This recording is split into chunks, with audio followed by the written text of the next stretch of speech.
స్వదేశీ తయారీ యుద్ధ విమానం ఎల్సీఏ తేజస్ ఈ నెల 7వ తేదీన ప్రమాదానికి గురైనట్లు తెలుస్తోంది. సరిహద్దులకు అత్యంత సమీపంలోని వాయుసేన ఎయిర్ బేస్ లో రన్వేపై విమానం అదుపు తప్పినట్లు సమాచారం. దీంతో యుద్ధ విమానం కూడా దెబ్బతిన్నట్లు ఆంగ్ల మీడియా కథనాలు వెల్లడించాయి. ఈ ఫైటర్ జెట్లోని బ్రేకింగ్ వ్యవస్థలో సమస్య కారణంగా ఇది చోటు చేసుకున్నట్లు భావిస్తున్నారు. నాడు ఈ ఘటనలో అదృష్టవశాత్తు పైలట్ సురక్షితంగా విమానం నుంచి బయటపడ్డాడు. ఆ ఫైటర్ జెట్ ట్రైనింగ్ సెషన్ పూర్తి చేసుకుని బేస్ కు తిరిగి వచ్చిన సమయంలో ఈ ఘటన చోటు చేసుకుంది.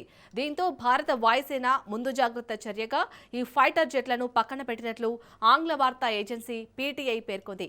అయితే వాయుసేన వైపు నుంచి ఈ ప్రమాదంపై ఎటువంటి అధికారిక ప్రకటన వెలువడలేదు. ప్రస్తుతం ఐఐఎఫ్ దాదాపు 30 సింగిల్ సీట్ తేజస్లను వాడుతోంది.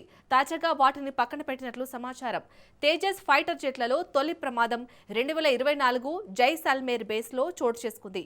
నాడు పైలట్ సురక్షితంగా బయటపడ్డాడు. ఇక గతేడాది నవంబర్లో దుబాయ్ ఎయిర్ షోలో ఈ రకం విమానం ఘోర ప్రమాదానికి గురైంది. ఈ ఘటనలో పైలట్ ప్రాణాలు కోల్పోయారు.